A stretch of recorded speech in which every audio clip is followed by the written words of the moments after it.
Bienvenue à cette exploration. Aujourd'hui, on se penche sur des extraits de The Joys of Living, un ouvrage qui, il date un peu, c'est vrai, plus d'un siècle. Mais il semble étonnamment pertinent pour nous aujourd'hui, pour notre quête de sens, de bien-être. Notre mission, en quelque sorte, dénicher la sagesse un peu intemporelle cachée dans ces pages.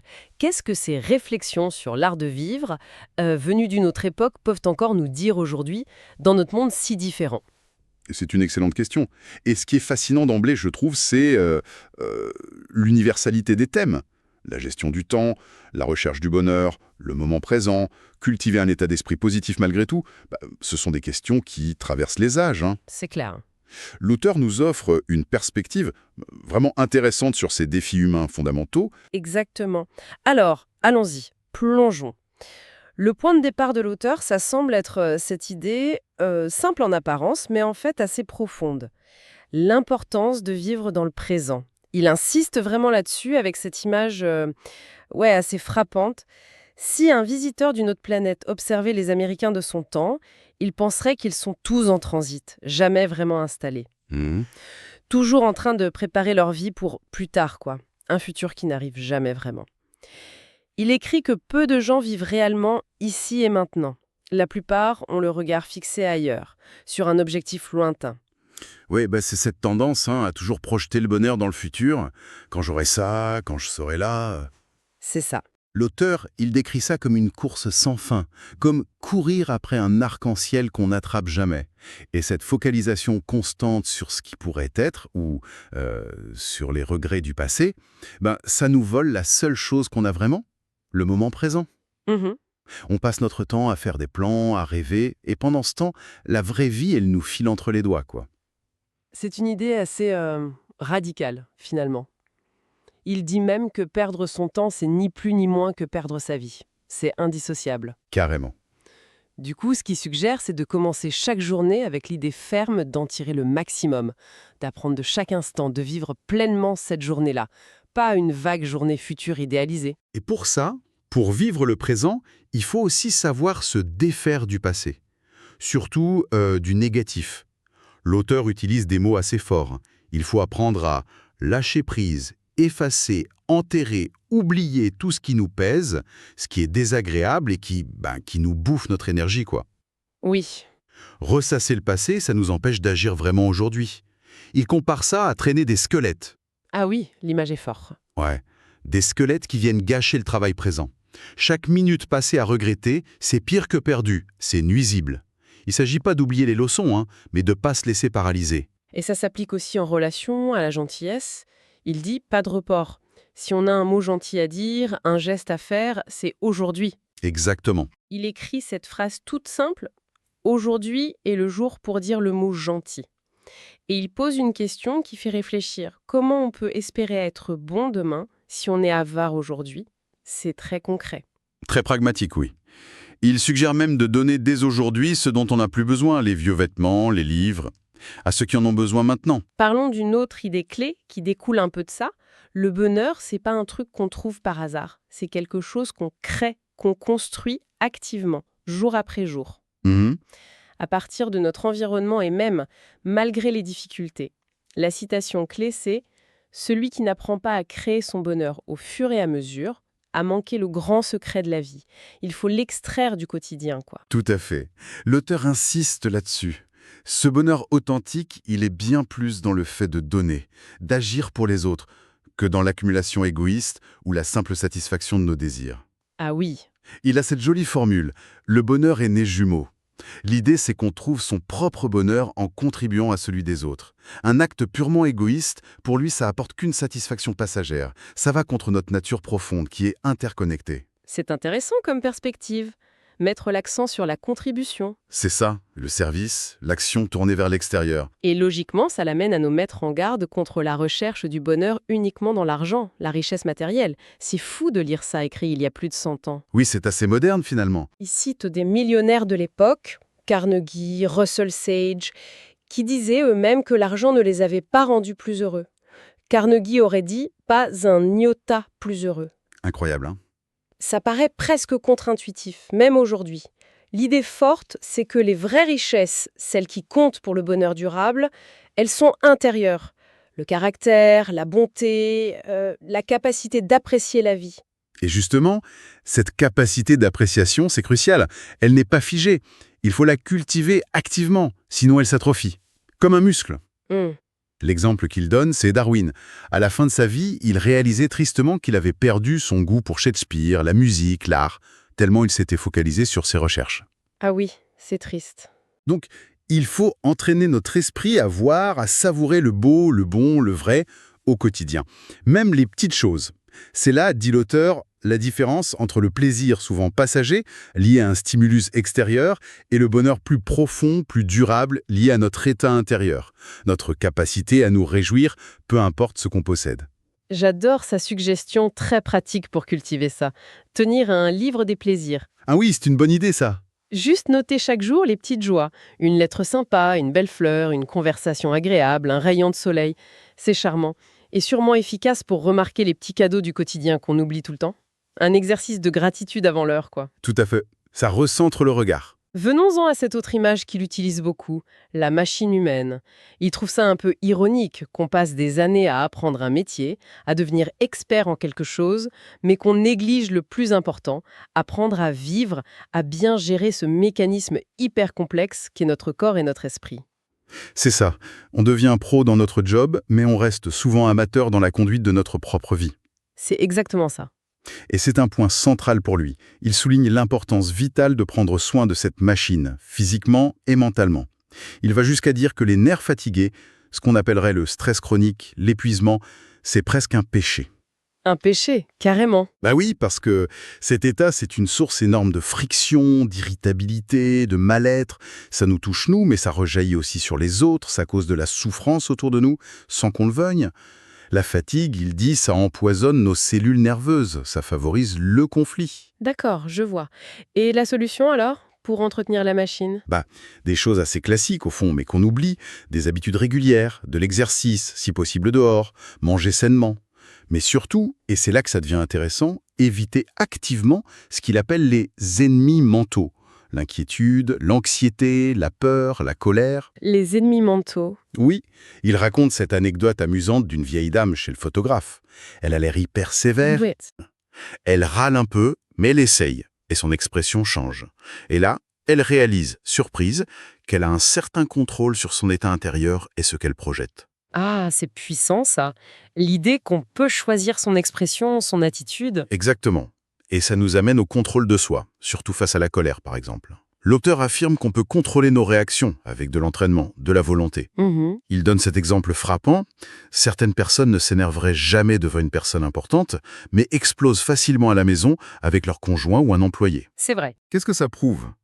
Que la maîtrise de soi est possible? Si on peut se contrôler dans certaines situations, on peut apprendre à le faire dans d'autres. Perdre son sang-froid, dit-il, c'est laisser voir le côté brutal qu'on cache d'habitude. C'est un manque de discipline intérieure. Il parle aussi d'une autre astuce de l'esprit pour gérer le stress. Les vacances mentales. Ah oui, j'aime bien ça. Cette capacité de l'imagination à nous faire évader des soucis, à nous transporter ailleurs. Il parle d'une personne invalide coincée chez elle, mais qui voyage dans sa tête, revisite des lieux aimés, assiste à des opéras. C'est fou, hein? Elle trouve du réconfort, du rafraîchissement mental, même dans des conditions physiques difficiles. C'est une vraie compétence, cet art de l'évasion intérieure. Une ressource qu'on a tous en fait. Mais l'auteur ne fut pas que donner des pistes, il met aussi en garde contre des pièges. L'un des plus tristes, selon lui, c'est le report du plaisir, le sacrifice du présent. Ah oui, ça c'est terrible. Il raconte cette histoire poignante de l'homme qui passe sa jeunesse à amasser une fortune, en sacrifiant tout, ses goûts, ses amis, les plaisirs simples comme la musique, l'art. Tout ça pour profiter plus tard. Exactement, profiter de la vie dans la deuxième moitié de son existence. Mais quand il arrive enfin à son but, financièrement parlant, il découvre avec horreur qu'il a perdu la capacité de jouir de quoi que ce soit. Ses facultés d'appréciation se sont complètement atrophiées. Quel gâchis! C'est terrible comme histoire. C'est une mise au garde hyper puissante et qui résonne fort aujourd'hui, je trouve. Toujours remettre le bonheur à plus tard, le conditionner à des objectifs futurs, c'est risquer de ne jamais le connaître. Oui. Il utilise une autre image. La femme qui attend que ses groseilles soient parfaites pour faire sa confiture, mais les oiseaux ont tout mangé ou la tempête a tout détruit. Ah oui, La leçon est claire, faut saisir la douceur de chaque minute, attraper les gouttes de bonheur au passage, sans attendre un moment parfait qui n'arrivera peut-être jamais.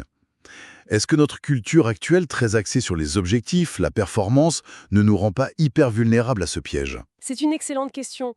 Un autre piège qu'il dénonce fort, c'est la tension pour maintenir les apparences. Ah, ça aussi, c'est très actuel. Cette lutte épuisante pour paraître ce qu'on n'est pas, afficher un statut qu'on ne peut pas soutenir, souvent à cause de l'envie, de la comparaison, de la pression sociale. Le fameux qu'en dira-t-on? C'est ça, il dit que c'est une source majeure de malheur, de dette, d'anxiété, de faux standards de vie.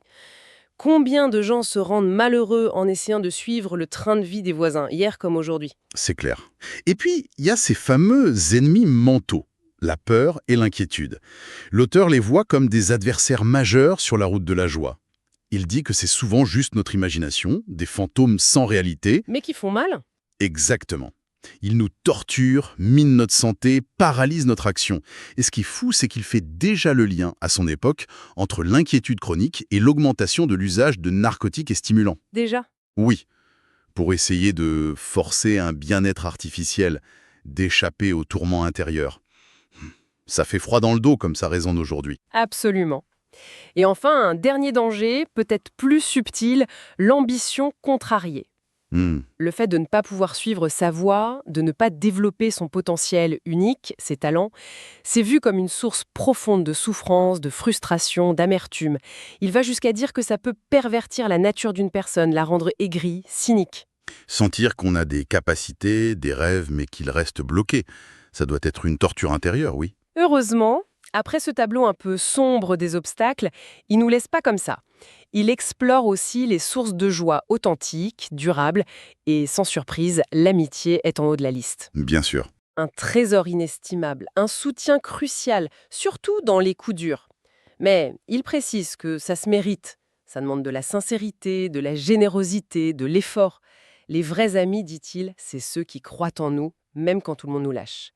C'est beau, et il valorise aussi beaucoup les joies intellectuelles et esthétiques. La lecture, bien sûr. Il cite Bacon, « Reading maketh a full man ». La lecture fait l'homme complet? C'est ça. Mais aussi apprécier la beauté partout, même sans posséder les choses. Il raconte avec humour comment on peut profiter des parcs, des musées, des bibliothèques, des paysages. Comme s'ils étaient à nous? Oui, j'ai adoré l'histoire du marquis français ruiné qui considérait Versailles comme sa résidence de campagne. Exactement. Cette capacité à jouir par l'esprit sans posséder matériellement, c'est une clé du contentement. On peut s'enrichir de toute la beauté du monde, intérieurement. Trouver de la joie et du sens dans son travail, c'est aussi jugé hyper important. C'est un point fort du texte. Pas juste voir le travail comme une corvée. Non, au contraire. Il y voit une source potentielle énorme de plaisir, de développement, d'accomplissement. Et même une protection contre l'ennui, l'oisiveté. Il compare l'enthousiasme au travail à celui d'un artiste passionné. Il dit même « l'homme qui travaille est l'homme heureux ». Mais comment on concilie ça avec le travail parfois difficile, aliénant, que beaucoup vivent? C'est une bonne question. Je pense que l'auteur mettrait l'accent sur l'attitude intérieure. Même dans une tâche répétitive, on peut y mettre de la conscience, de la fierté, chercher à bien faire, trouver un sens dans l'effort lui-même ou le service rendu. D'accord, une question de perspective. Oui, l'enthousiasme vient de l'engagement personnel, pas forcément de la tâche elle-même. C'est chercher le sens au-delà de l'exécution. Intéressant. Et bien sûr, le foyer, la famille, c'est une source potentielle de grande joie. Mais il est lucide, hein. Il sait que c'est aussi là que les tueurs de joie peuvent s'infiltrer. Ah oui, les critiques, la négligence, l'égoïsme. Ramener le stress du boulot à la maison, il insiste sur l'importance de la reconnaissance mutuelle, de la gentillesse au quotidien, de la patience, et même du jeu, de l'amusement en famille pour garder l'harmonie. Oui, il met en garde contre l'homme qui est un ange dans la rue et un diable à la maison. C'est ça. Et tout au long du livre, comme un fil rouge, on retrouve cette idée du pouvoir de l'état d'esprit, d'une attitude joyeuse, optimiste. Les exemples sont géniaux. Ce fermier, Henri, qui transforme la corvée de ramasser des pierres. En chasse au trésor. Exactement, ou en exploitation d'une mine. Son état d'esprit change toute son expérience. Ou Smiling Joe, ce gamin infirme, qui rayonnait de joie malgré tout. C'est très inspirant. Ces histoires montrent sa conviction. Notre attitude mentale, c'est déterminant pour notre expérience de vie. En résumé, si on devait synthétiser ce voyage dans The Joys of Living, on pourrait dire que le bonheur, c'est moins une destination qu'une manière de voyager. C'est une belle image. C'est un art de vivre, un état d'esprit à cultiver activement, ici et maintenant, en se concentrant sur ce qui dépend de nous.